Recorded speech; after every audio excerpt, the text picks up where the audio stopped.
We are going to get started in about 2 minutes. So I want to thank you all for joining. If you're listening to this on replay, my name is Heidi Wilde, and I am about to present at top of the hour. All right, thank you.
Good morning, good afternoon, good evening, wherever you're listening in from.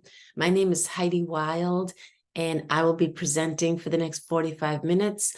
The topic will be self-love and gut health and how are they related. So thank you so much for joining. I am going to share my screen and show you a presentation for this topic. All right. So welcome everyone. Again, my name is Heidi Wilde and I go by Live Wildly Well. And what does that mean? That is life. That is lifestyle, and how we feel is every choice we make every single day, every moment of the day. So what does self-love have to do with gut health? Hold on and we'll find out. So who am I? I am from Boston. I currently live in New Hampshire. I am a proud mama of two adults, both married. One has a baby, one has a pup. I retired after 33 years at AT&T, corporate job, and I've been in corporate for most of my life. I was a psych-soc major right out of college. I ran a community residence for chronic schizophrenics for a couple of years as a house manager. Then I moved into corporate, and I'm a trailblazer. I like to be at the beginning of things, and I was in a library company that went from card catalog to digital for 5 years, and then I went to AT&T when cell phones weren't even a thing, and I had a tremendous career. However, during that time, I had a lot of stress, and sitting in a cubicle, a lot of deliverables, hundreds of thousands of emails and projects, and I didn't take very good care of myself, and as a result, I wasn't very healthy, and I didn't feel real good. So I found this platform all about holistic wellness and gut health, and I got certified in holistic mental wellness through a program that I highly recommend. It's online and also in Marietta College. And it helps you understand all about mental fitness, gut health, how the gut and the brain are related to one another. It talks about nutrition and fitness and hydration and being in nature and things like that. So I can share more about that if you'd like. I'm very passionate about sharing about holistic wellness and gut health. I am into yoga and nature. I enjoy giving back. This is my family. And I'm an affiliate of a new cutting edge AI platform that is fire. So if you're interested in that, I can share. So here's kind of a photo, if you will, a before and after of where I came from and where I am today. It's been a journey. We all have a journey, right? And this is welcome everyone as you're joining. Thank you for being here. My name is Heidi Wilde. I know some of you are just joining. So I'm talking about a comprehensive approach. I'm talking about mental wellness equals physical wellness. It's a psychology, it's your environment, it's your biology. And this is a holistic approach, holistic with a W and with an H. So we're going to talk about your mood and your behavior and stress management and, how our environment, what we put in our body, what we put in our mind. This is all has to do with how we feel. So self-care and self-love is very important. And many of us are, at least I was, and I can only speak for myself, but I have a lot of people and friends in my life that I see that we run on a hamster wheel and we're, busy doing. And it's really important to check in with yourself. And this is, again, basic lifestyle choices. However, they're not basic when it comes to the result of how we feel. So eating well, eating a healthy breakfast, limiting distractions, putting your phone away, being present with the people that you're with, drinking water, very important, getting fresh air, practicing positive self-talk, which we'll talk about, and taking time for yourself. Even when you're in a family unit and there's, your partner, your children, your parents, it's really important to check in, to take time to be in stillness with yourself, because that's where you get, your messages and really connecting in to help yourself know yourself. This is what we call the mental wellness continuum, and everybody is everywhere on this all the time, right? We fluctuate because of things going on in our life. And I want to explain that how we feel is not just in our head, but it comes from our gut. And this is what we're going to talk a little bit about today. So when you leave here, I'd like you to know a little bit more than you did about how your gut and our heart affects our brain and the symbiotic relationship between all three of those. Our second brain includes the microbiome, and that's the whole gut. And it plays a really important part in our mental wellness. So here we have the disease state, the normal state, the optimal, right? Most people feel they're in here, and that's okay. I'm here to say that we should not settle for that. We want to be at the optimum. We're not always going to be at the 9-10 level. However, we should be. It's ideal that we're energetic and calm and sharp and creative and not settle for that brain fog, the aches and pains. I hear, oh, we're getting old. That's how it works. Well, I'm also here to say, no, don't settle for that, because as we age, we should be vibrant and alive and feel, when we get up in the morning, no aches and pains, no brain fog, and feeling sharp and connected. And remember why we walk in and out of a room. And there's a lot of things that you can do to get to that point. And again, life is going to cause us sometimes to go into the dis-ease state and the normal state. And we're in ebb and flow. We're in a human experience. So I'm going to talk about the gut, and the gut being the second brain. So 90% of the cells in your body are non-human, and they're bacteria. And the microbiome is ecological community of trillions of bacteria living symbiotically within our body. So I'm going to tell you a little bit right now. The gut microbiome is made up of trillions of microorganisms, including bacteria, viruses, and fungi.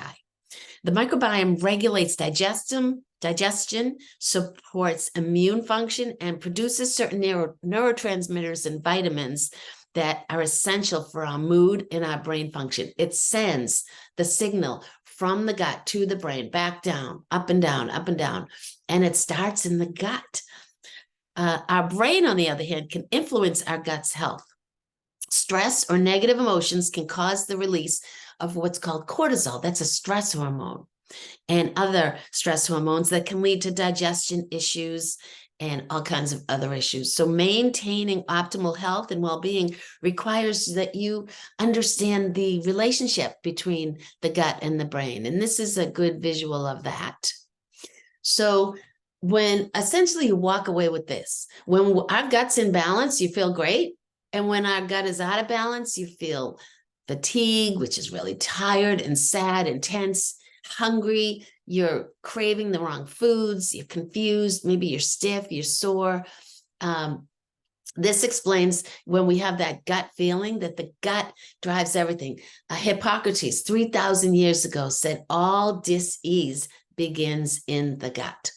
So when you walk away today, understand that what you're doing and what you're giving your body affects your gut, whether it's going to be in balance or out of balance. So is your gut healthy? Well, the healthy state is cognitive function. You remember why you walk in and out of a room. You don't flip out when something happens. You're calmly reactive versus responsive. You're not always in that fight flight syndrome.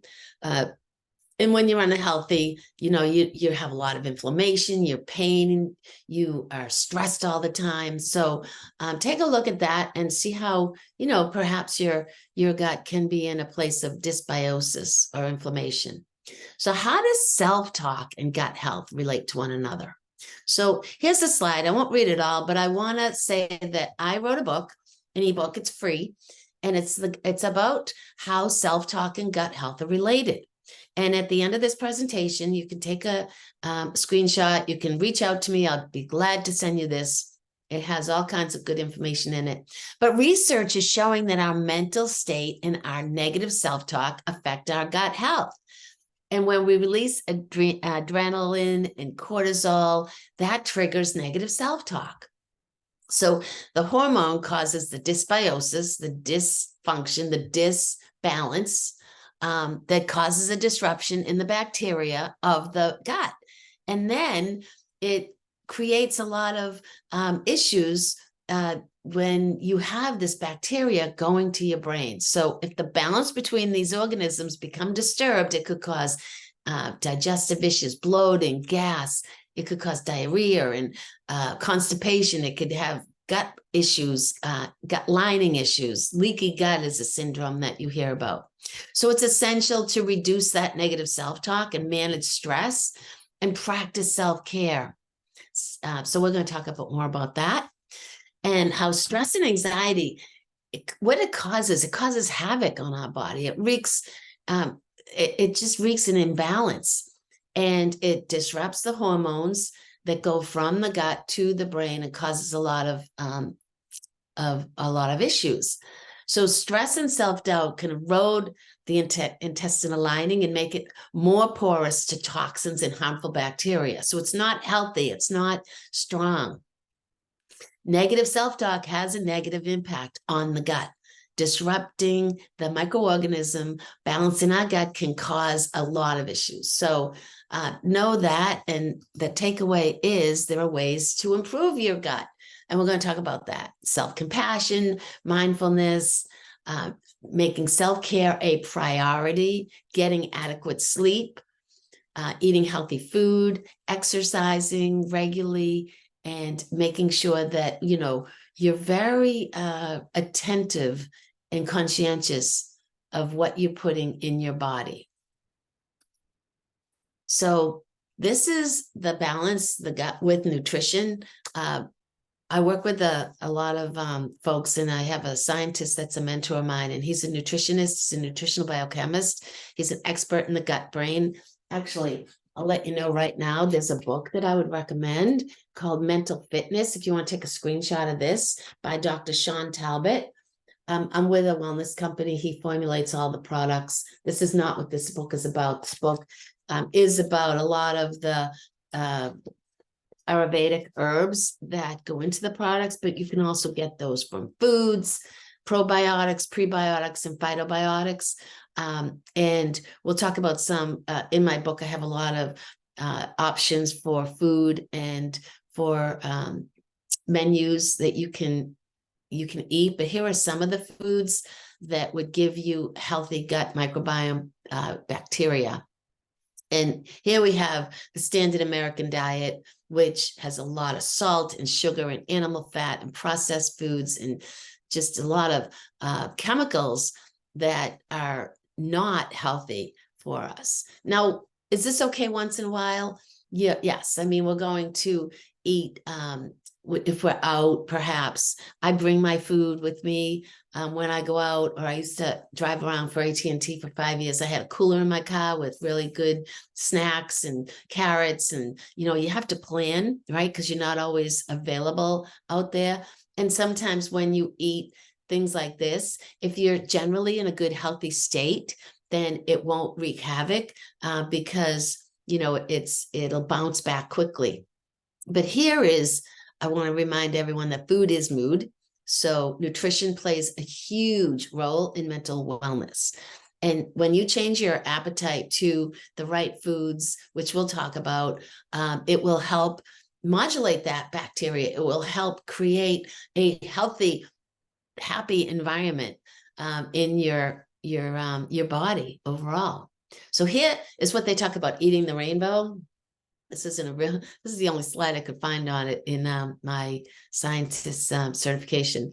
But this is where you eat all different colors on your plate, and you make it a point to learn about different vegetables and fruits, and go into the grocery store. It's really helpful to shop on the end aisles, the fruits, the vegetables, the produce, and get organic as much as you can, and try different vegetables and fruits that you don't know about. So make that a homework assignment. Maybe once a week, go in and find something that you're not familiar with and cook with it. Find a recipe on it. One time I went in, I do this often, Swiss chard. I went in and I found a recipe, and I made a beautiful crock pot full of all kinds of cool fruits and vegetables. I experiment. It's really fun.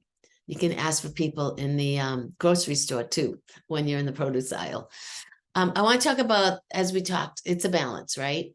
Mind, body, spirit, getting enough sleep, making sure that you get a good amount of sleep. Last night I had the most delicious sleep and was so rested this morning. And I can tell when I don't get enough sleep. And I'm making it a habit to go to bed early so that I can get sleep. There's some sleep habits that you can do prior to going to bed. Limit your technology and wind down, and not watch TV before you go to bed, things like that. Also practicing some mindfulness.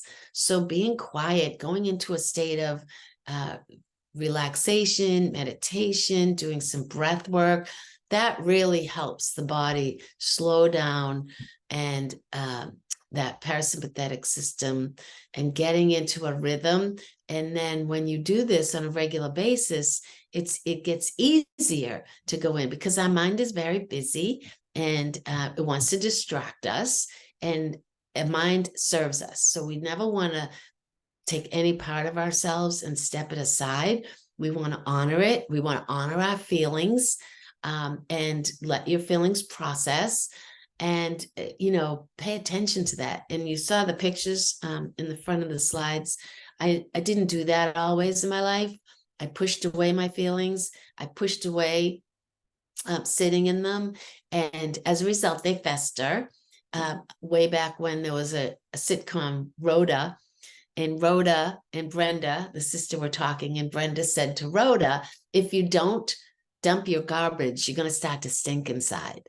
So I'm really a proponent of sitting in your feelings, letting them process, and if you can, not judging them, that they're good or bad feelings, like feeling yucky, feeling angry and sad is not bad. It's data to tell you what's going on. So honor those and sit in them. And of course, physical exercise is really, really good for us. It gets a lot of those good feeling chemicals going, the endorphins. It reduces stress and anxiety. So making sure that we're getting some good rest and good exercise and sleep. So with that, I am going to invite you all to do a couple of minutes of a guided meditation. And a lot of people, there's so many. Let me talk about meditation for a moment. There are many, many, many ways to meditate. You can be driving down the highway in the zone. Of course, you're paying attention to your driving. However, you're kind of in a way, you automatically go places. Your car gets you there, but you're not really conscious of the awareness that you took right, took left, or you're driving down the highway about 60 miles an hour and you're just cruising, and you go into a state of meditation. Also, a lot of people run. I run in the swimming pool in place to meditate, listen to music, go out in nature, lie down under a tree. There's guided meditations online that you can do, all different ways to meditate. You can read. When we go into a state of quieting the mind, that is a meditative state. And some people say, I can't meditate. I just get too distracted. And, like anything, it's a muscle and you exercise it and it gets easier. So with that said, I am going to invite everybody to relax in your chair and uncross everything. And you can put your hands up to receive or down to ground onto your lap. And let's just take a couple of deep breaths in and out through the nose to begin. And you can close your eyes or look down, whatever you're comfortable with. And as you begin to feel relaxed and heavier in your chair, your shoulders are relaxing. You have maybe some tension up in your eyebrows and you're paying attention to your forehead and you're letting yourself relax. We're just going to do a quick body scan. We're going to start at the top of your head and we're going to go all the way down to your feet, and then we're going to come back up and we're going to do a breathing exercise while we do it. So while we're doing this, just remember to take deep breaths. We're going to, on the count of 4, we're going to take a breath in, hold it for a couple of seconds, and then release. And when you're breathing, breathe either, you breathe in through your nose, and you can release either through your nose or through your mouth, whatever you're comfortable with.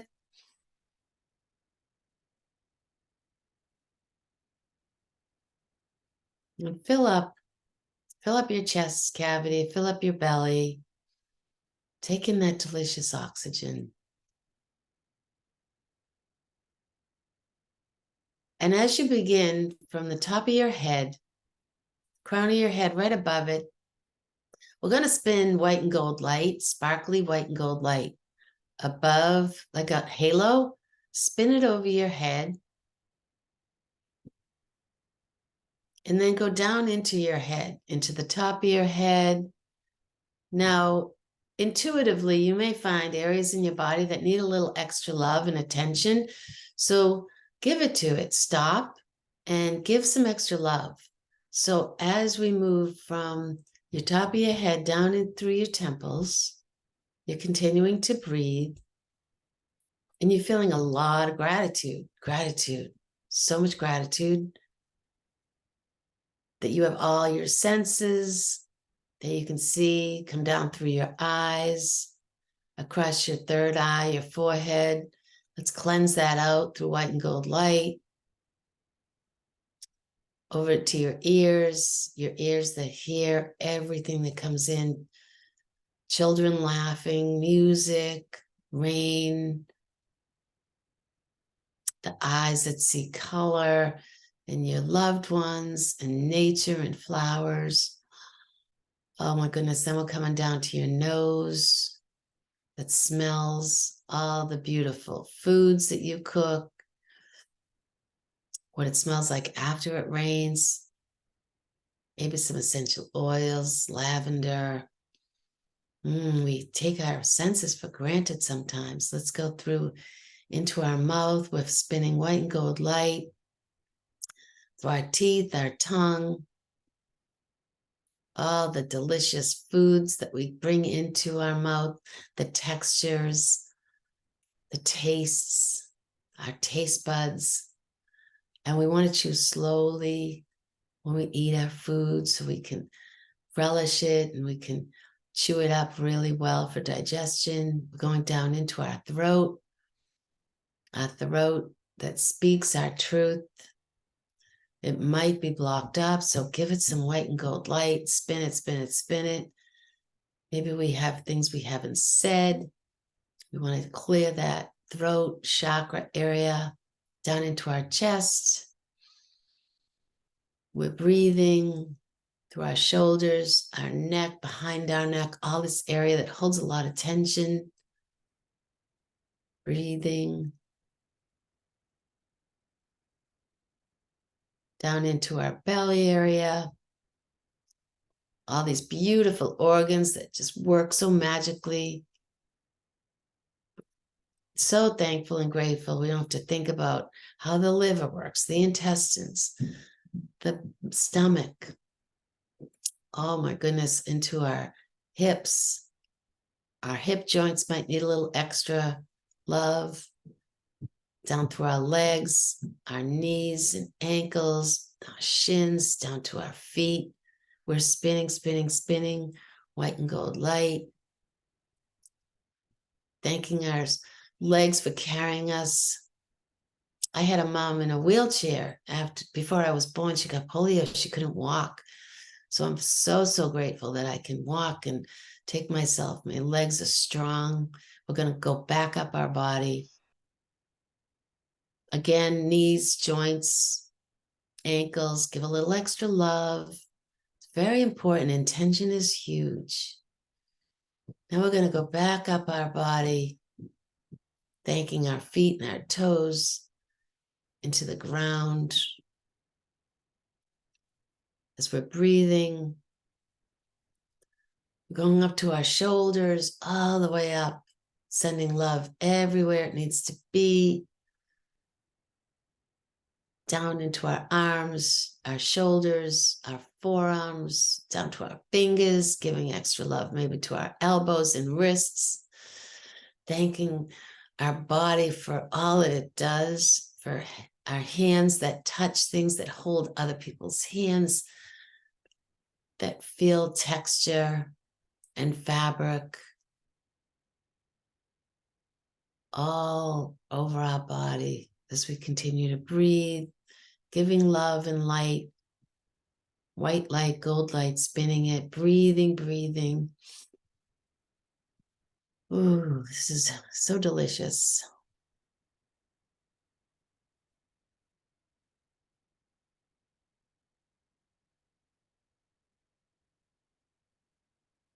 As we come back into our body, maybe we begin to wiggle our fingers, wiggle our toes.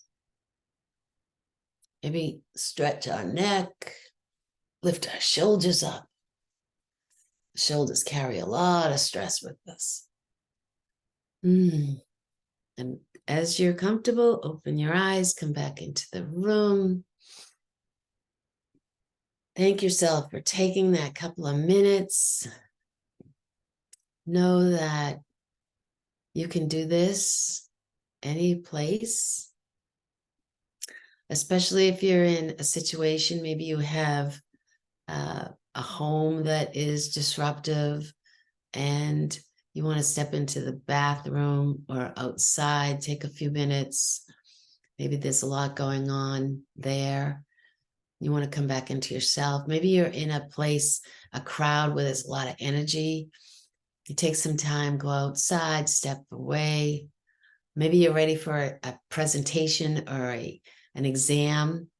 You want to take a couple of minutes and set intentions and ask whether you pray or whether you talk to your higher power or your inner child. Have conversations and ask, set an intention that you say the exact words that people need to hear and that will benefit them for the highest and the best, or that you answer all the questions on the exam in the exact way that the exam writer spoke it into the test. So there are many ways to meditate and do breath work. And here's some benefits of breath work. If you open up your eyes, you'll see a slide that it relieves our stress and anxiety and eliminates depression and supports addiction. I had addiction for a couple of years. I had an unhealthy relationship with substance abuse. Marijuana was mine. Again, I used it to not feel the feels. And I ate and I did a lot of things. So breath work will really strengthen so much clarity and intuition in our immune system. So take some time, put it on your calendar, and know that to spend some time in breath work. And here's some meditation benefits. Again, in studies, students who trained in mindfulness achieved better grades. It protects against health conditions. It reverses aging. You're less stressed. You're stressed, again, I can't stress enough that it wreaks havoc on us. And it helps us process emotions. Like I said, I push them away. And as I sit in them, I used to feel, if you see my hands, they're together and they're close together. When I wouldn't feel this end, the stress, the anxiety, the frustration, the anger, all of that, disappointment, I wasn't feeling my joy. And the more I felt all my emotions, the more joy I could feel. And it's amazing. I didn't know that I was stopping my joy by stopping other feelings from being processed. So meditation helps with aging. It helps with being creative. And it really has so many benefits. And it's linked with decreasing cigarette, alcohol, and drug abuse. So there you go. So I did speak quickly on gratitude and the benefits of gratitude. And I'll remind you that being in a place of gratitude, and, we may be in a place in life where it's just, it's not a good show. And things are happening that we don't understand. And what I have found for me is to be grateful for it, and to trust that everything in my life that's happening is for me. And there's beautiful, bigger reason that I may not understand. I may even see it later. I may never see it. Being in a place of gratitude, and the small things are the big things too. To wake up in the morning and have our senses, like we spoke about earlier, to be able to see the world, to be able to touch and taste and hear. Not everybody can do that. So these are the benefits of being in a grateful place. It's really helpful to journal and to write 2 or 3 things every day of what is grateful for you in your life. Why are you grateful? Practicing gratitude, it just carries us through in a different place. So that's the benefits of gratitude. We talked earlier about sleep, and I'm going to tell you in no uncertain terms that sleep is so critical. It's really probably one of the underrated things in life and most important. And here is what happens when you don't get enough sleep. So I could send you the benefits and show you all about what sleep does when you get it and the benefits of that. I want to show you what it does when you don't get enough sleep. And It impairs cognition and it increases confusion. It doesn't allow your brain to heal. It has been shown early Alzheimer's and dementia are from lack of sleep. It increases risk of breast cancer and other diseases. You gain weight when you don't sleep, because sleep helps balance the hormones that help you feel hungry and full. And the last thing I'll say on this slide, and this presentation is available for you to access after this event. What I'll say about sleep is you can't make it up. What do I mean by that?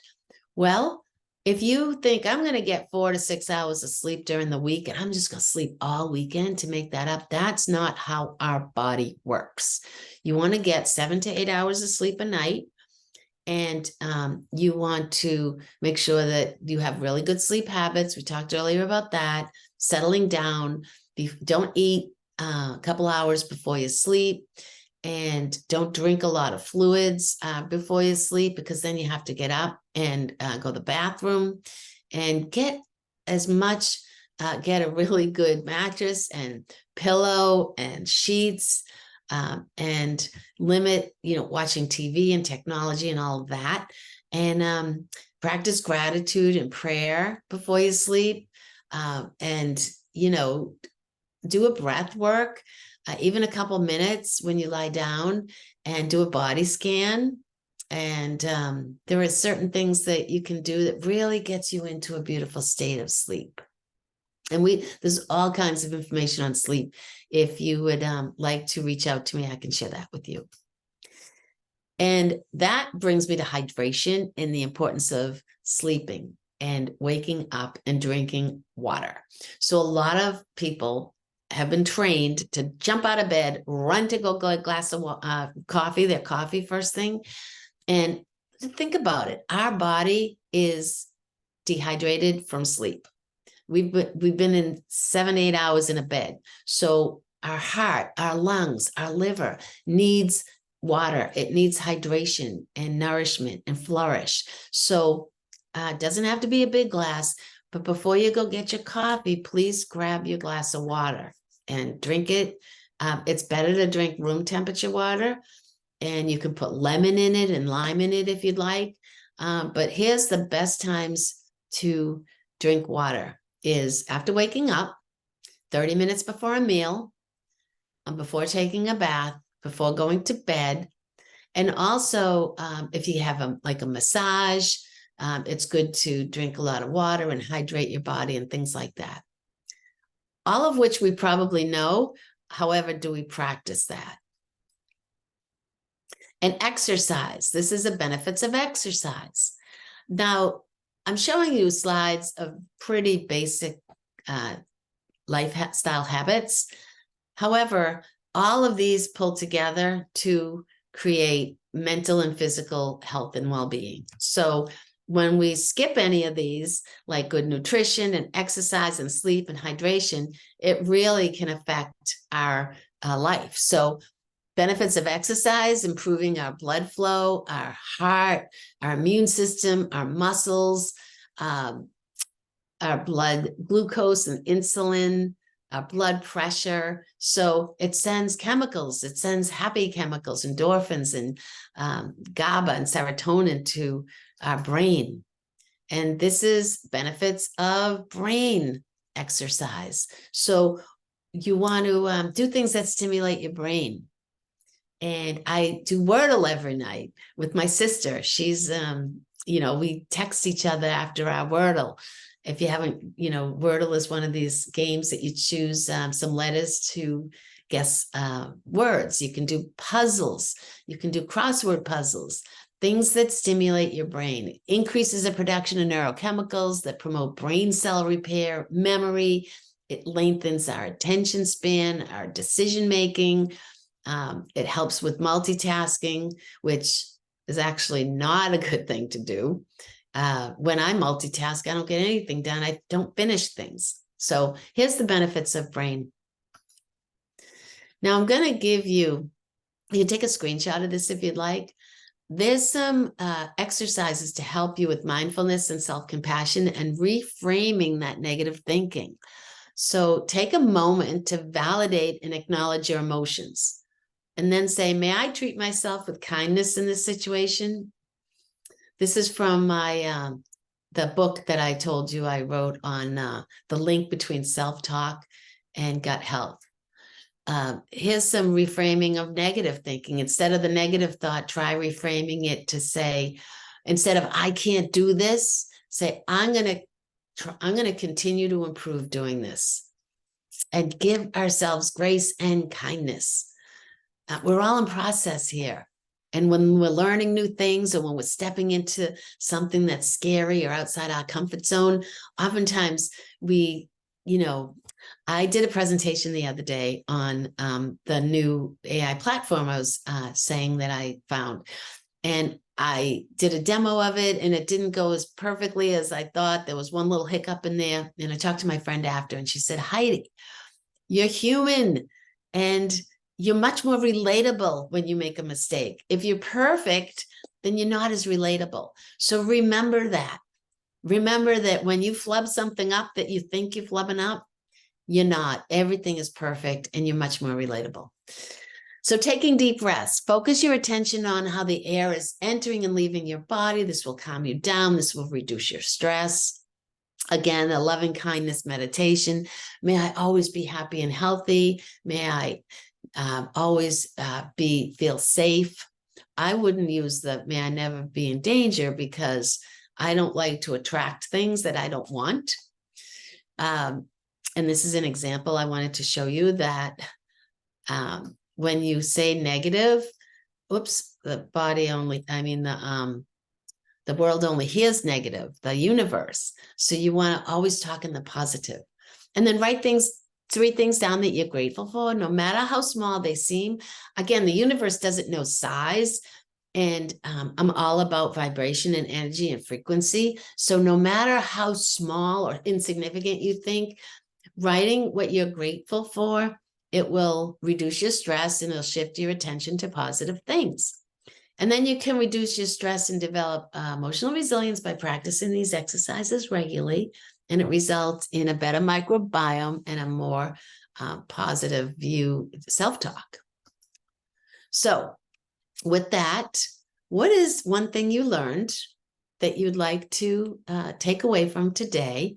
And one slight change that you're going to make on a daily basis. I want to say slight because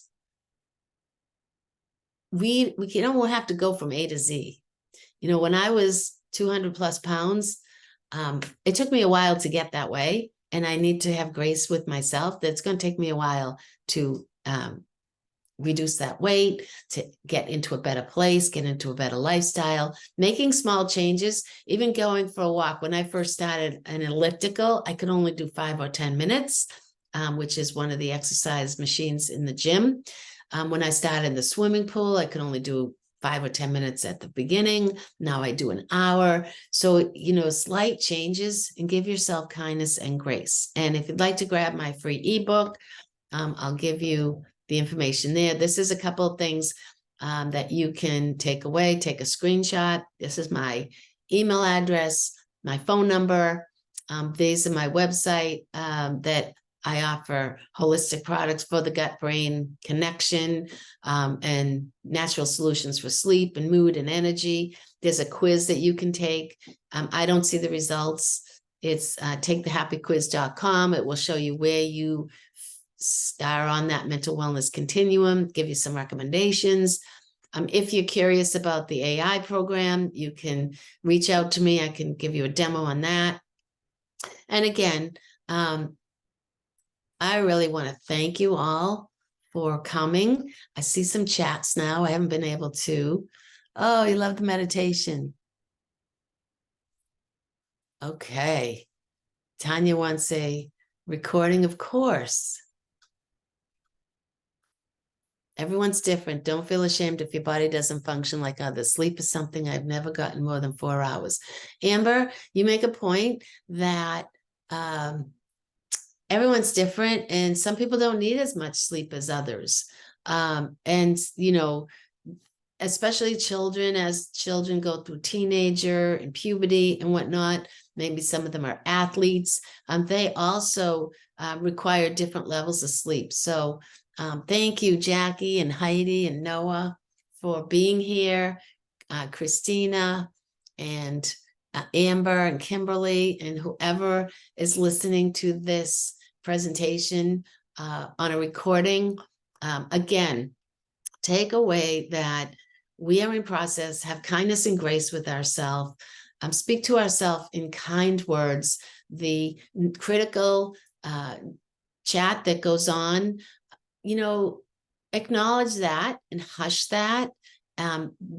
All of us, every part of us has a meaning and purpose. I didn't talk about the inner child. However, connect in with her or him. What do they need? And, maybe put a picture of yourself when you were a child on the mirror. So when you wake up in the morning and you go in, I have one, and I welcome her and I greet her and I greet the day with her because she is inside of me and a part of me. And we've worked together to heal a lot of stuff that, we all have. So a lot of the mental and physical, emotional, spiritual well-being is keeping that work within ourselves and continuing to grow and evolve and take a look at ourselves and see what's triggering us, to see, be curious about that. That could be something that's unresolved and needs some attention. So thank you, everyone. This is Heidi Wilde, and that concludes my presentation. I'll open it up if anyone has any questions specifically. I have a couple more minutes.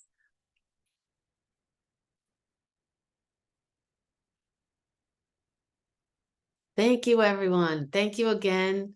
And namaste. Have a beautiful day.